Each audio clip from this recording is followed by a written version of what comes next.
Burns was rushed to a nearby hospital where he was pronounced dead. He was then transferred to a better hospital where doctors upgraded his condition to alive. Which is very nice. That's a preferable outcome in most instances, but not always. Like in Iran, only crazy people are saddened by the death of the butcher of Tehran. But there are a lot of crazy people, so a lot of crazy people there, a lot of crazy people here.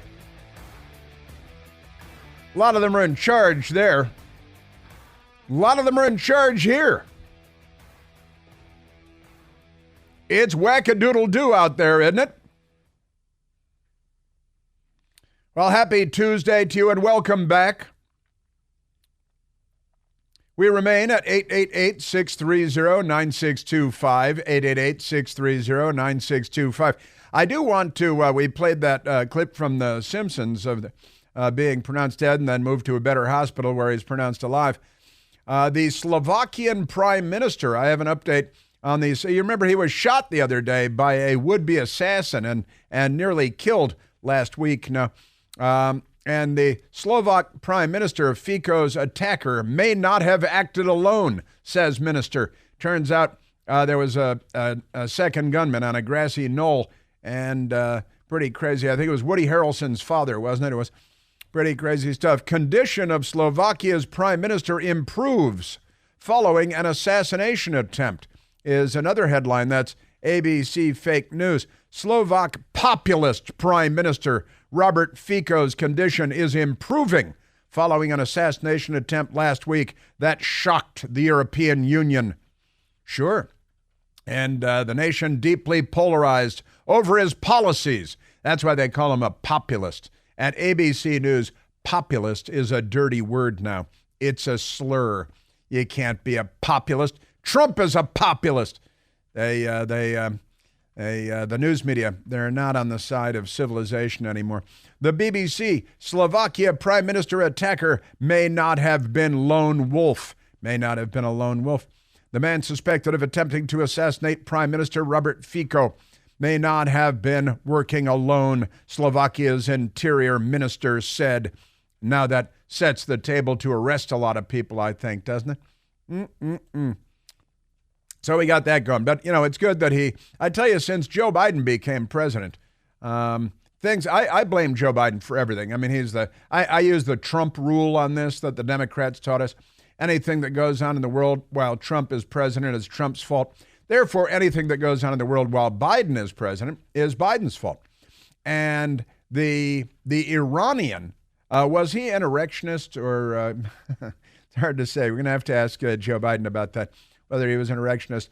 But it's kind of a remarkable story. It is remarkable in many ways. The helicopter he was flying, the American, kind of an antique classic. It's like the 57 Chevy of helicopters, an old American Huey helicopter, Vietnam War era Huey helicopter that we had sold to Iran during the Shah days, right, with F-14s, see Maverick Top Gun, because they use an F-14 in that one to escape they don't name it as Iran, but it's clearly Iran in the Maverick Top Gun movie.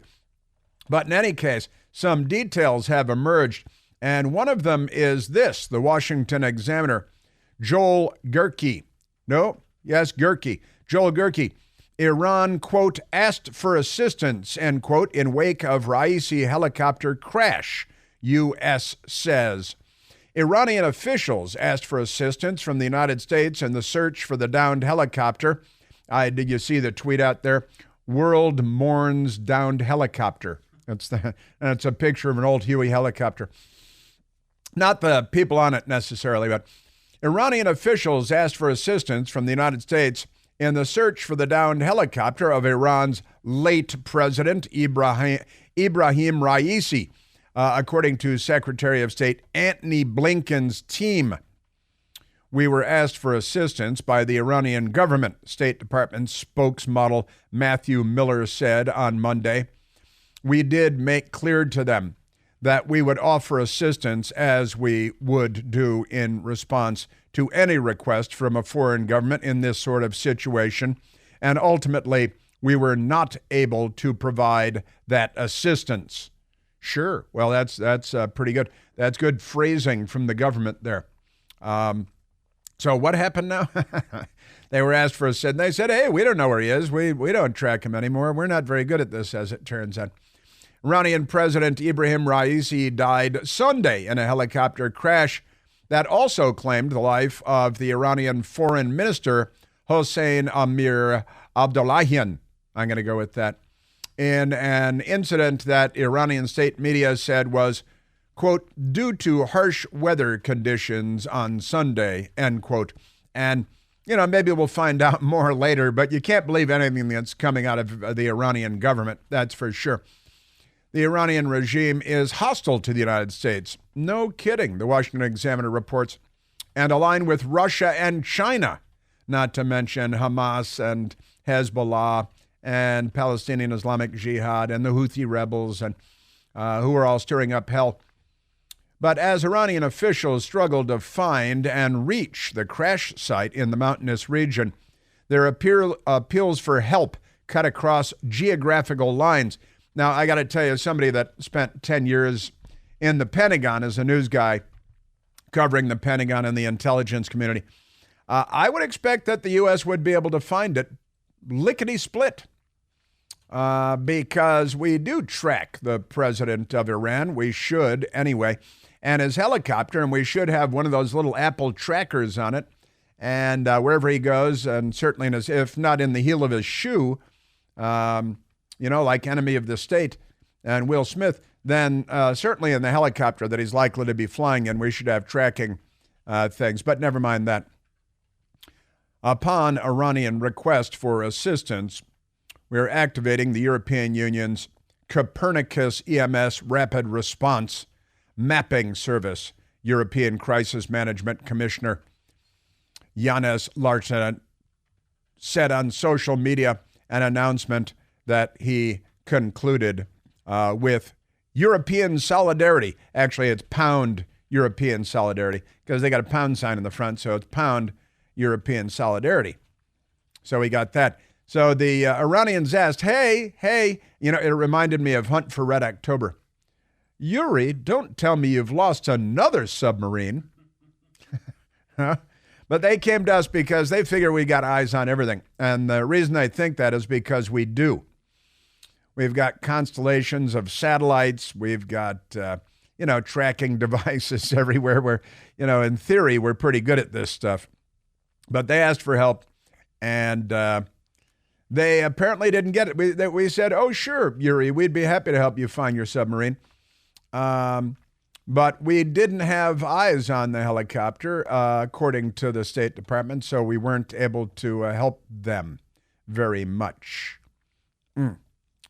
Now, the BBC has a story. Raisi's death leaves Iranians with mixed feelings, because they say President Ibrahim Raisi's mixed legacy in Iran.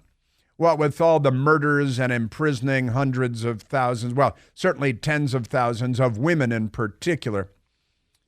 Ibrahim Raisi was loved by hardliners of the Islamic Republic of Iran for his loyalty and obedience to Iran's supreme leader.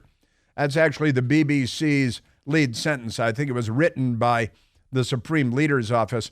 However, he was equally hated by many Iranians for his role in the mass execution of political prisoners in the 1980s and his more than 4-decade involvement in the security and judicial systems, which suppress opponents and critics of the Islamic regime.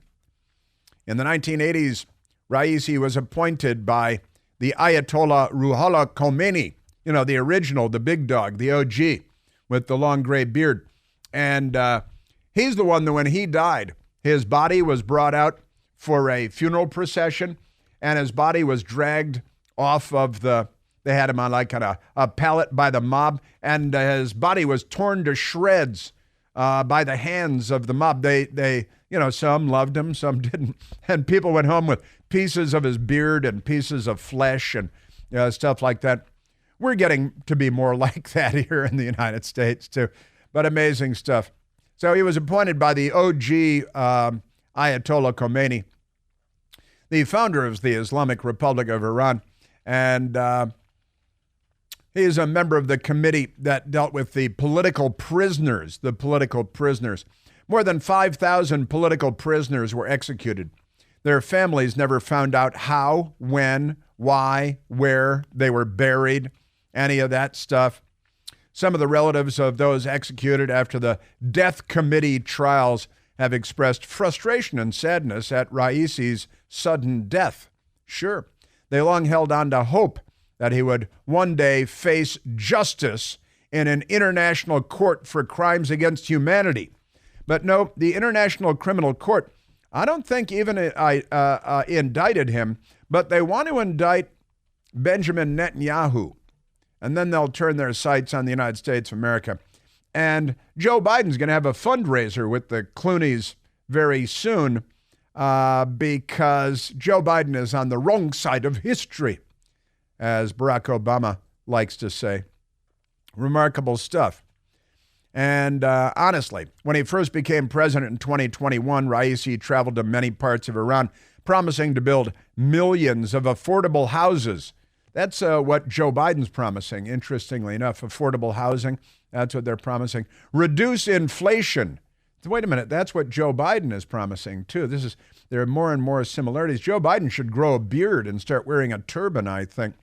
And fight corruption. Yeah, well, wait a minute. Are we Iran? What has happened here? Maybe Joe Biden is our Ayatollah. Under his leadership, there was some reform in processing a backlog of court cases, and relatives of some officials were arrested for corruption and bribery. Hey, wait a minute. That's happening here, too. We've become an awful lot like Iran, haven't we? Just amazing. Boy. Extraordinary stuff. In 2022, the year 2 years ago now, 22-year-old Masha Amini died 3 days after she was detained by the morality police in the capital of Tehran for allegedly violating Iran's strict rules requiring women to cover their hair with a hijab. See? And we were talking today, there are a lot of women going around in Iran today not wearing the hijab, challenging the regime there, right? Because, they're brave, unlike the protesters in the United States who are wearing the hijab and rooting for Hamas and against Israel. And they're wearing the Palestinian headdresses on American college campuses, while the brave women in Iran are refusing to wear the hijab, risking jail at the hands of the regime. Just saying. So pretty amazing stuff. That's great stuff. Yes, sir. Now, how are Iranians responding to the death versus how is the Biden administration responding to the death of Raisi? Couldn't be more different. And I've got that for you coming up. And more Joe Biden lunacy, craziness. I'm telling you. And President Trump's trial in New York. Cohen admits stealing $30,000 from the Trump Organization. He should go to prison, and not Trump over a paperwork issue. But the lynch mob is here. That's a Democrat Party tradition. So we got that coming up. You know that the best-selling Eden Pure Thunderstorm air purifier uses Oxy technology that helps to quickly destroy many viruses, odors, mold, and a whole lot more in your home, in your office. With thousands of 5-star reviews on Al Gore's amazing internet, it works like a champ. We've got 2 of them at home ourselves. Any smell will vanish after just a few seconds with the thunderstorm being on. Odors from trash cans, cigarette smoke, college protesters wearing hijabs. No match for the Eden Pure Thunderstorm. The powerful thunderstorm sends out O3 molecules that seek out and help destroy odors. These molecules even go behind and underneath furniture. Nothing can hide from the thunderstorm, and best of all, no filters to buy and replace over and over again, saving you money and hassle and timing and scheduling. Start enjoying your home. Clean, fresh air, and get several thunderstorms. Right now, you can save $200 American on an Eden Pure Thunderstorm 3-pack. for a whole home protection. You get 3 units for under $200. You can hold one in your hand. They're only this big. You can put one in your basement, your bedroom, your teenager's room.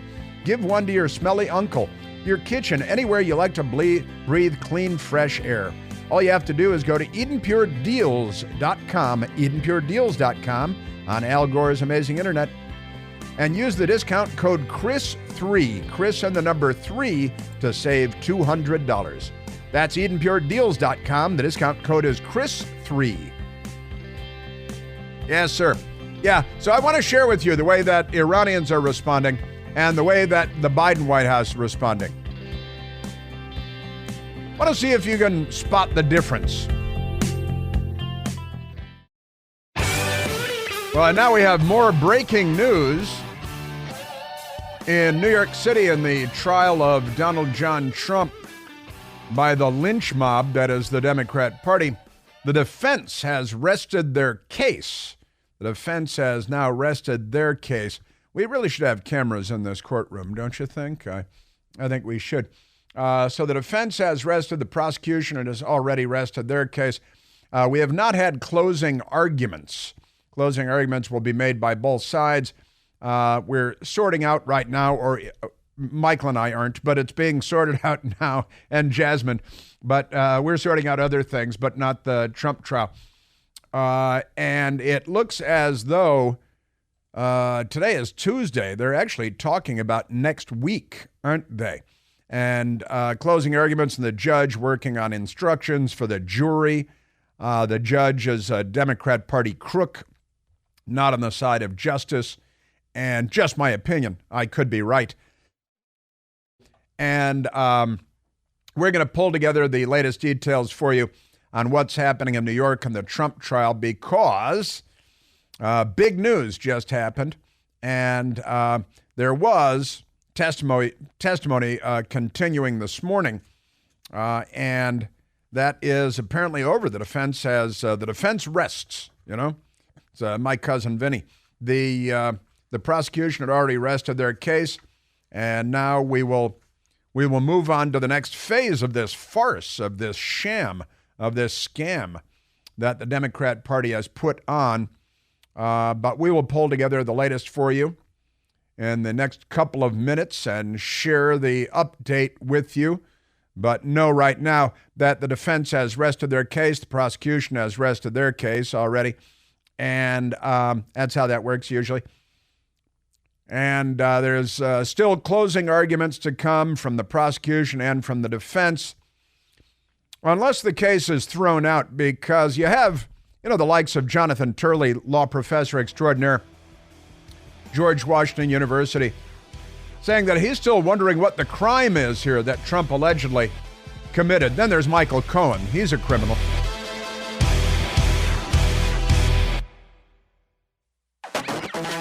So many things. We are getting updates on the Trump trial in New York, Scout Center. We have a great many moving parts today. Let's grab a quick phone call. I want to knock out a couple of more Iran things as we collect data and information. Let's go to Chris calling from Marshall, Virginia. Christopher, you're on the Chris Plant Show. Thank you for taking my call, sir. I'm a proud member of the Erectionary Army. I'm a proud erectionist. I actually called Jasmine yesterday just to tell her that was the funniest 3 minutes on radio I've ever heard. With that caller, anyway, that was absolutely Golden Globe Award or whatever award you can get for radio. That's it, man. That was stellar. Well, thank you. It was all in our caller. It was a brilliant caller like you. Oh, he was brilliant, and I was so glad that he didn't get. He was right on the fence. Hello, are you there? Are you there? Right, that's right. I'm so glad that he grabbed that call. But regarding this guy in Iran, I've got 2 points, or whatever bleep hole he's from. 2 points to make. One, of course we know where he is. Why do people think we need all these data centers? We know where all of them are. But the other point I wanted to make was when one leads a life that results in a nickname that includes the phrase, the butcher of anywhere, then the world at large will be a better place after you side, and your sycophants relinquish the right of fake moral outrage at the world's celebration. Well, that's exactly right. Well, see, you have common sense, and common sense, as we know, is very uncommon. It used to be a common attribute in the United States, America, but it's not anymore. Mad at the front line of the heartland, sir. Because the left, you know the left. And yesterday's caller, I think it was Barry. I think Barry was the one that called in with that great stuff, and he was very funny. No doubt about it. But you're absolutely right. If your nickname is the Butcher of Tehran, and that's a pretty tough place to be a butcher, too, then you're probably a bad guy. You know, the Butcher of Lyon was a Nazi. Every now and then somebody comes along in history who's known as the Butcher of name the town, insert town here. And this guy, not a good guy, murdering, executing, disappearing thousands. We do have a Butcher of Marshall, but they have a fantastic butcher shop, and he's a great guy, and it's the whole ox. If anybody wants to come out to the front line of the heartland, you know that. But that's the only valid way to have the nickname, the Butcher of. I agree. Yeah, if you got a great butcher in your neighborhood, then by all means patronize your butcher and get fine meats. And yeah, it's good to support your local butcher. It's great to have a local butcher shop. Really great. Listen, that's Chris. Thank you for hanging in there. Thank you for calling in. And I want to move back to the Trump trial in New York in a couple of moments, but I want to get to some of the reaction from Iranians around the world responding to the death of Raisi, because there is much joy throughout the land. So let's go to some in London, for example, in London, England, where there are many Iranians living and have a lot of people that fled the regime, the Ayatollah's regime. But in London, there was much joy throughout the land.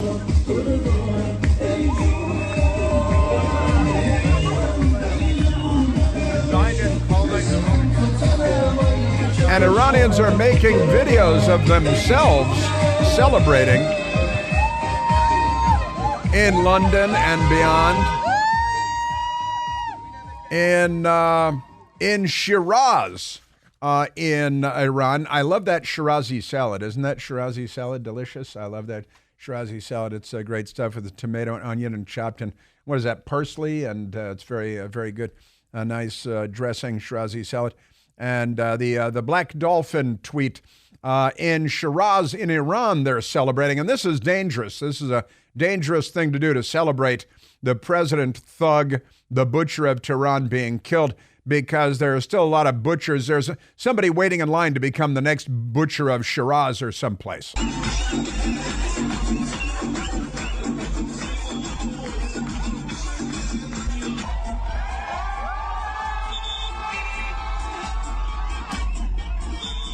Ah, yes. Celebrating in Shiraz. Persian food is great food. We have great Moby Dick House of Kebab here in Washington, D.C. There are a number of them. And the chicken juja is so good, the grilled chicken, and just ridiculously good. Persian food, very, very good. Wonderful stuff. Now, the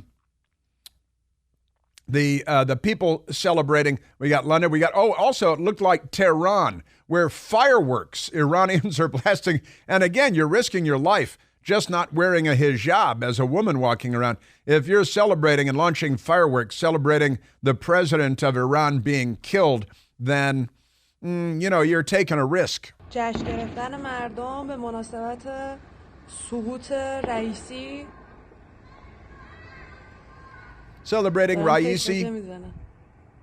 Very happy.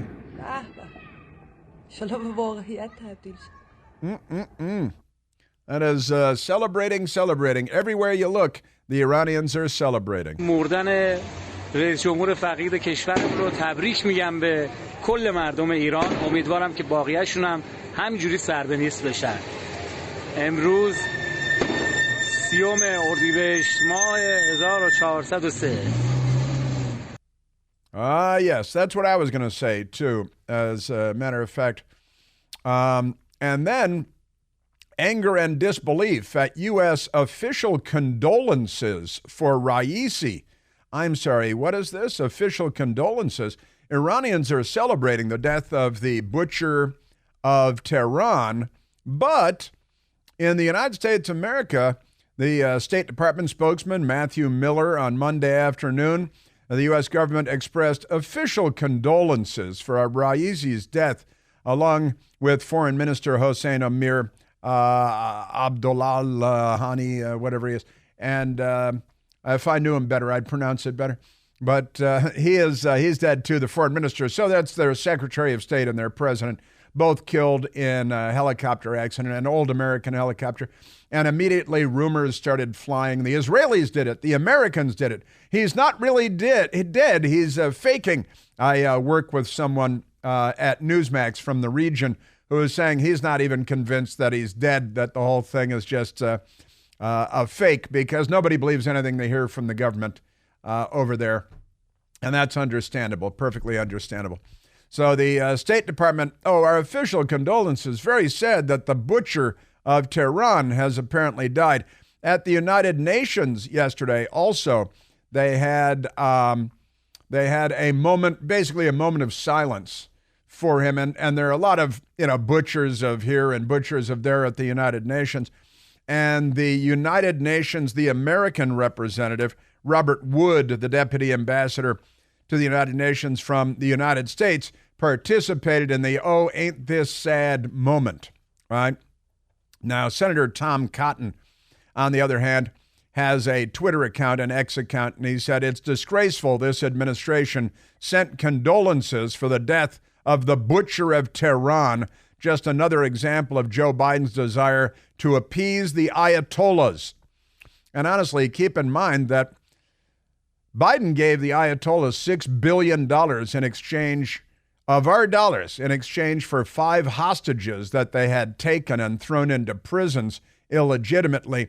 And the Obama-Biden administration freed up tens of billions of dollars for the Ayatollahs in Tehran so they could fund Hamas and Islamic Jihad and Hezbollah and the Houthis and on, honestly.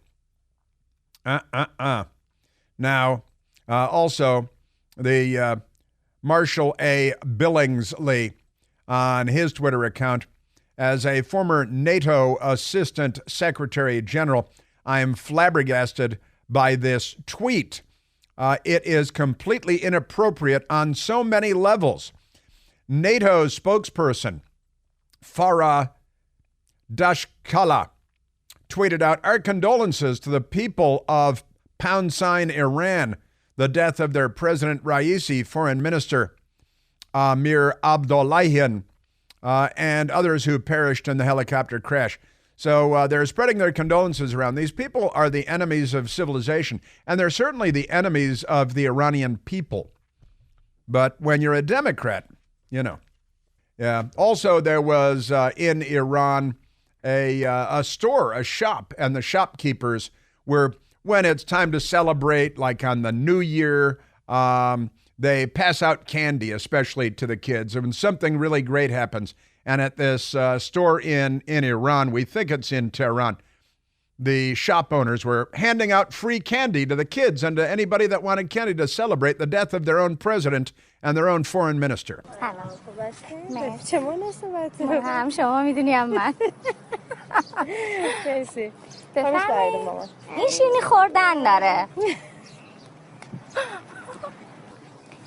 دست شما درد نکنه هرچی از قبول باشه نمیدونم چیه دست شما درد نکنه سلامت باشید See, the kids are very happy they're getting candy because their own president was killed, and that's cause for celebration. That's when you know you've got a bad regime. Bad regime. All right, now, as I mentioned, President Trump, big news out of the Trump trial up north in New York City, because the defense has rested their case. And that is a big development. And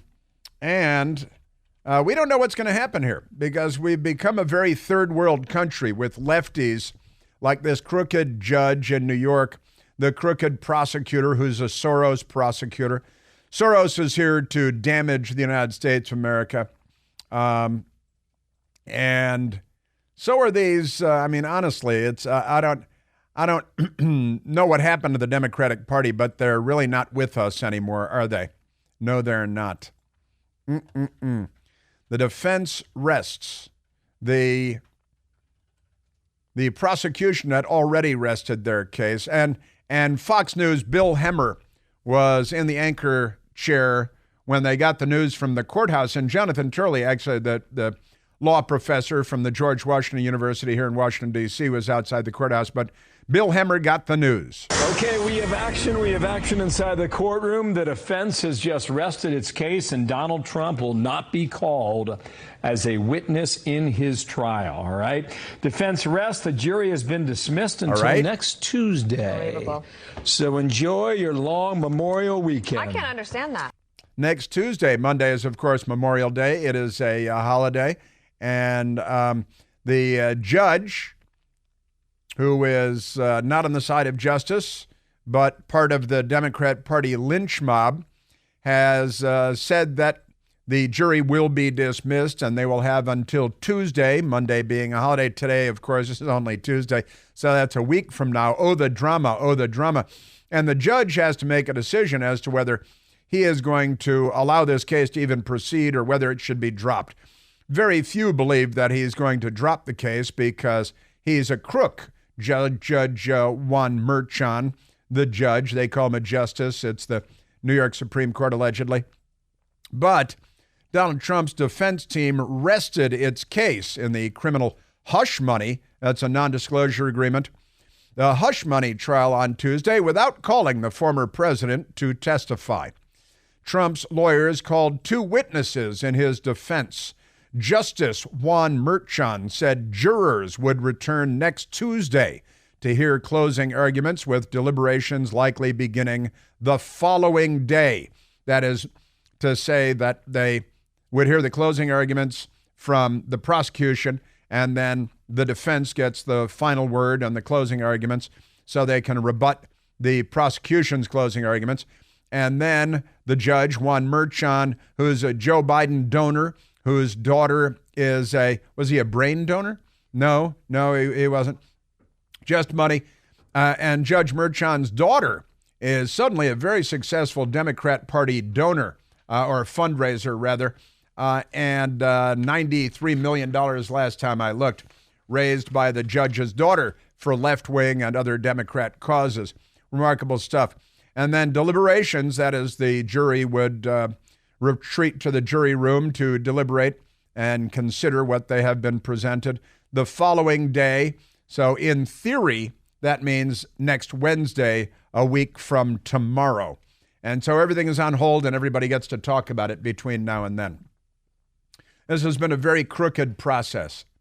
I've got a bit of Jonathan Turley coming up for you as well, so don't go anywhere. With Father's Day just around the corner now, what do you give the man who has everything? That's easy.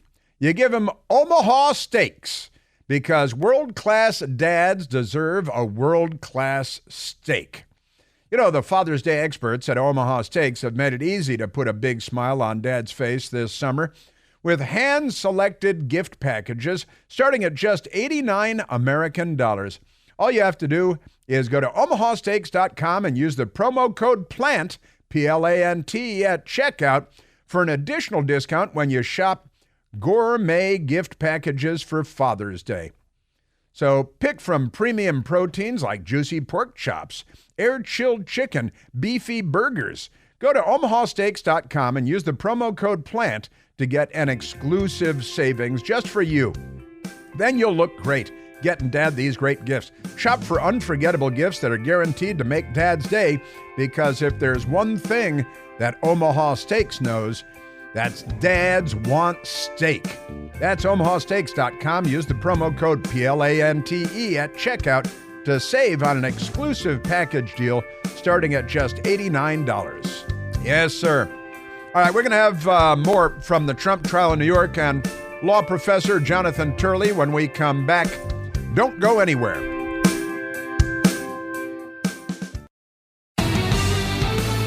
All right, now back to New York and the lynching of Donald John Trump by the Biden administration and their allies, by the Democrat Party,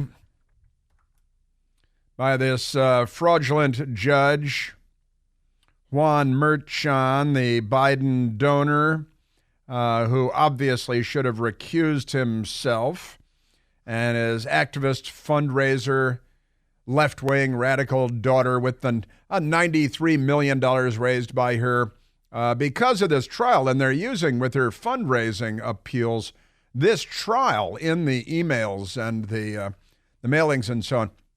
Now, let's go to, it's kind of, we had, before we got this news, Marco Rubio, who last night was on the Sean Hannity program talking about the trial. Let's start with Marco Rubio.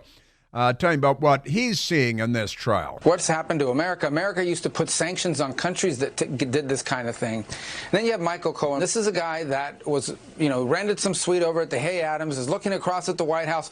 All the people he used to work with over at the Trump Organization are now in the White House, and he's been left out, and he's miserable about that. And so he's desperate to go out and see what he can invent on his own to try to impress Donald Trump and try to get himself back in.